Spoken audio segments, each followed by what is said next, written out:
Okay, so I'm going to show a quick example of how to create an outline or an argumentative essay. This is a basic argumentative essay where all you're doing is supporting the thesis. You might be doing other kinds later on, but this is just a simple outline, and it can be applied to other kinds of essays as well.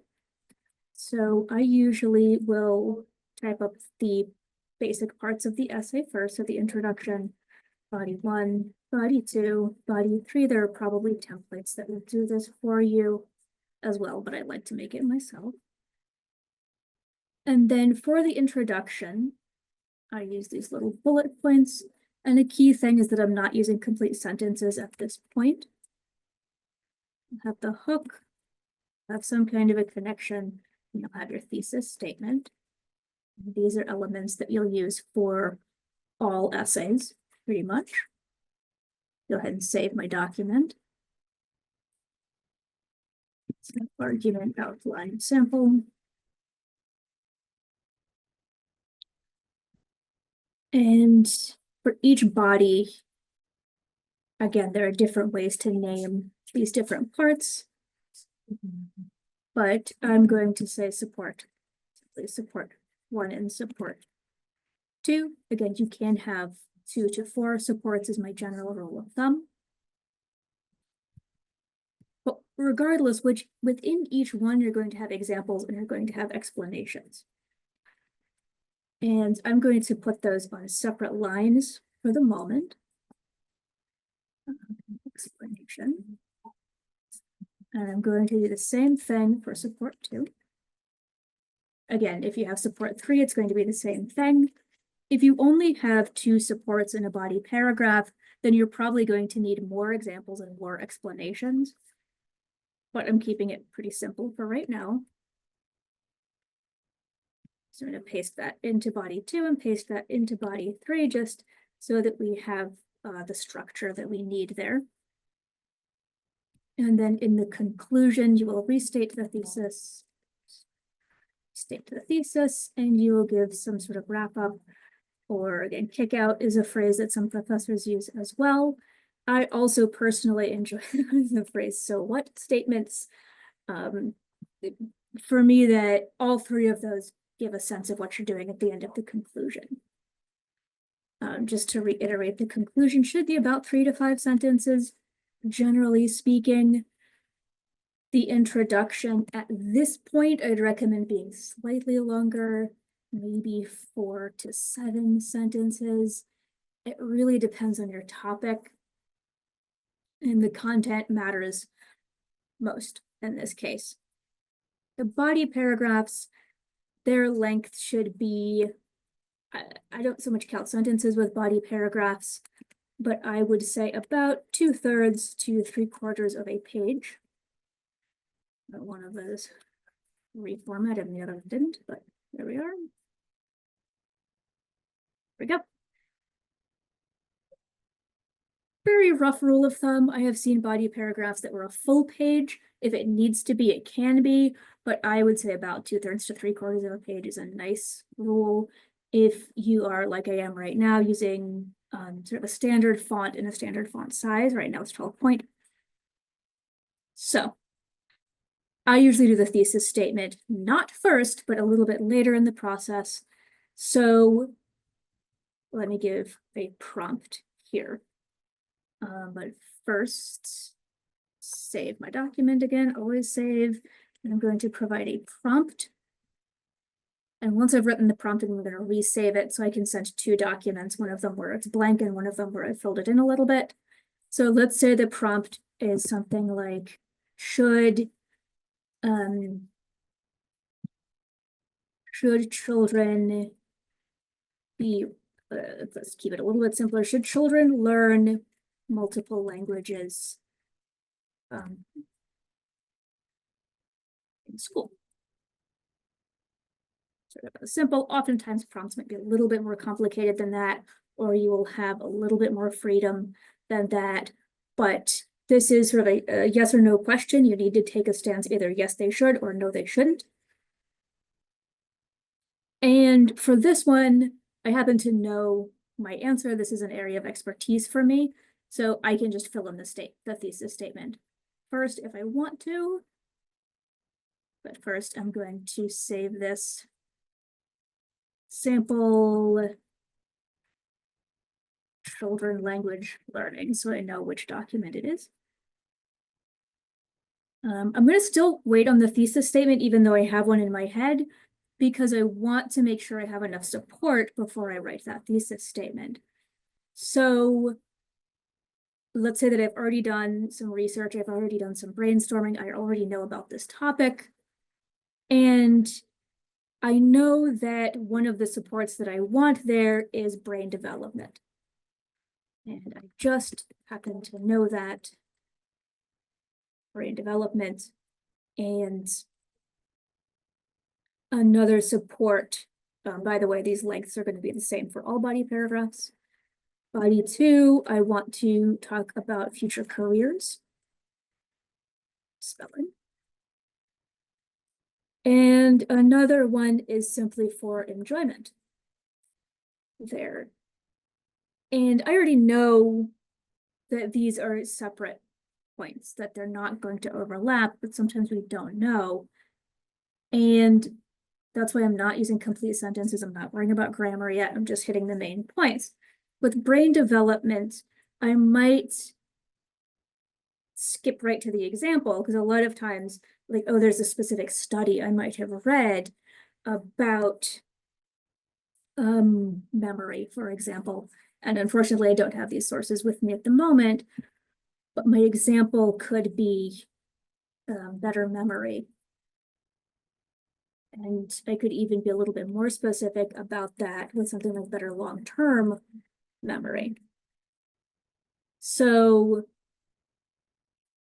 the support there, I'm connecting the thesis with the example through the topic for the paragraph. So the support might be something like language learning equals better memory. And that happens to be the same as the example. And that happens when you're working on the exam or the outline. You might do what I just did and go, oh, wait, I'm repeating myself a little bit right there. And that's not quite what I want to do. That's all part of the process. I'm kind of glad that that happened. So I can give you a more specific example of that. And let's say I have a source. Give source right there. And I'm inventing this. Don't actually try to look this up, but let's say that the National Institute of Health actually published a study about that. The example would come from that article. It would pull it from the article and I'd put there, and that would be my example. And that would be more specific. You can use symbols like equals. You can use a little hyphen there. It's just an outline. You're going to make sentences later. The explanation for that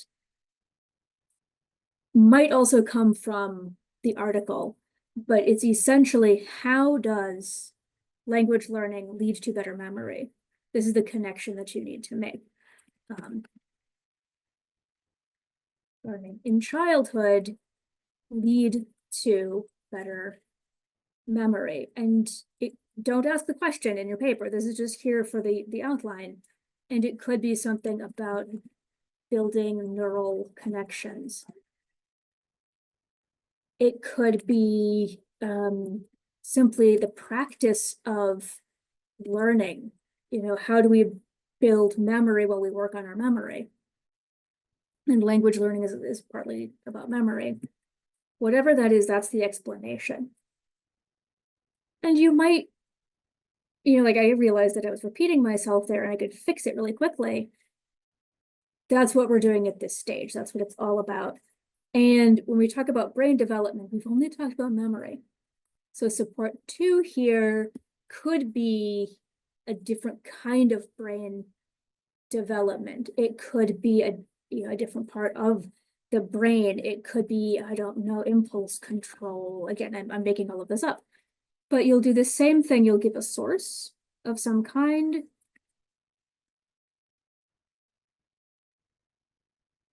And then an explanation for that. And now we go down to future careers. If you have a a brainstorming sheet with a lot of different information, you might say, I don't know so much about the careers part, I'm going to skip down to enjoyment. You can do this out of order. Sometimes it's easier to do it out of order, in fact. But I'm going to fill in the future careers part. So the first one might simply be language careers. And examples could be translation or interpreters. And then support 2 will be a separate kind of career that uses a language. So it could just simply be like working with international clients. And examples could come from international businesses. And again, for each one, you need to explain what that is. So the explanation for this one could be that, working with international clients from everywhere.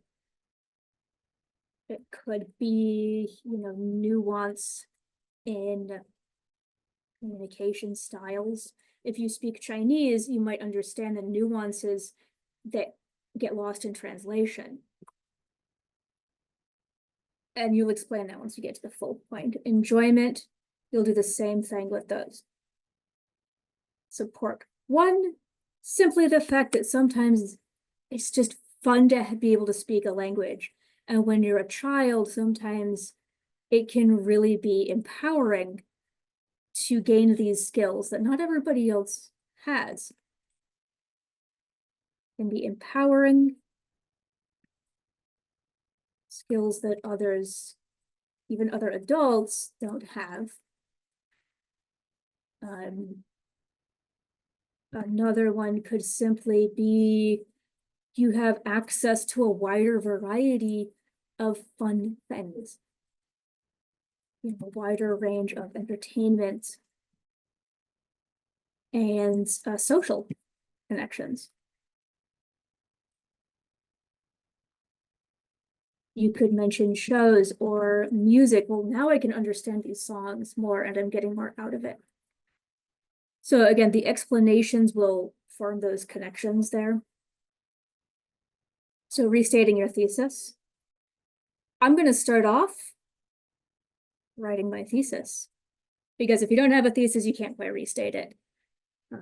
You could just write it down there and then the top one would be a restatement. It doesn't hugely make a difference, but as you're writing longer and longer papers and they become more complicated, then they do start to become a little bit different. So the thesis statement in this case will be, children should learn multiple languages in school. Notice I just took that thesis and I just took that prompt and made it into a thesis. All of those words there come directly from the prompt. And now I'm going to add a little bit more. So for, let's say, cognitive, professional, and personal reasons, these 3 points here, that's what I'm bringing to the topic. And cognitive matches brain development, professional matches future careers, personal reasons matches enjoyment. And looking here, I think I might want to change the word enjoyment. I might just want to call that personal reasons. I can change that wording later, but see how easy it was for me to do that. I'm not changing the whole sentence around. So now we have our thesis statement. I'm going to restate that down here. It's about the only place you have complete sentences in this kind of an outline. And as I restate the thesis, I like to give myself a little space here.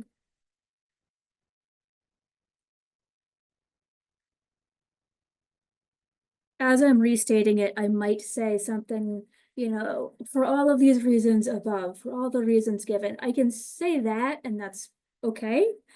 I'd rather say something like, clearly, learning language is beyond one's native language, native tongue, when they use a synonym. Native tongue benefits children Instead of saying one, I should say there. In this case, beyond their native tongue benefits children in so many ways that it should be a part of every school curriculum.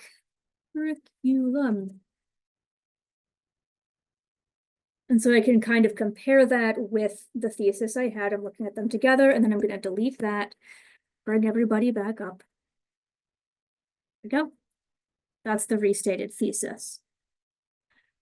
And some professors are okay with in conclusion, some are not. I'm using clearly here as my emphasis there. Like, okay, I presented all the reasons, and obviously we should do my idea. And then there's going to be the kick out, or the so what part of it. And I don't have to give complete sentences for this, but for a topic like this, when we're talking about education, we're often thinking about the future. So I'm going to have some kind of a kick out or a wrap up or a so what that thinks about the future. So increasing globalization, world population. Could mention something about that. I could mention something like the best for all children. These are little phrases that I can include in those sentences, because this is one sentence. If I have a paragraph of 3 to 5 sentences, I might need 4 wrap-up sentences. And these are ideas of things that I can include there when I do that. Now I like to go back up to the top, and I haven't done the hook yet. I kind of save it for the last part, even though it's the top of the essay. Part of the reason is I've been really thinking about the topic more as I'm working on the outline, and I have an idea more of what kind of a hook I might want to use. And kind of to review, there's lots of different kinds of hooks. You can use a quote, you can use an anecdote or a story, you can use a surprising statistic. For this case, I would like to use some kind of an interesting fact or an interesting statistic. It should be related to the topic. It could have something to do with how many languages are in the world. It could have something to do with how many children in the United States graduate high school with competence in a foreign language versus another country. There's lots of different ways I can do that. I do have to cite it, though. I do have to say where it came from. And then the connection will be, why this statistic matters.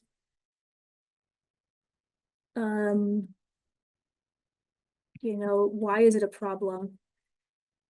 Why it's a problem or a positive. If it's a great statistic, so many of the jobs right now are in these other countries. That's not necessarily a problem. That's just an interesting fact. And now I can skim over the outline and say, okay, yes, I've missed some examples here. That's because I'm trying to keep the video relatively short. You would need to make sure all of those are filled in completely. And then you would take the information here and turn it into an actual essay. So hopefully that's helpful. Come back to the Writing Center if you'd like to look over it a little bit more, if you have any questions, and good luck with your paper.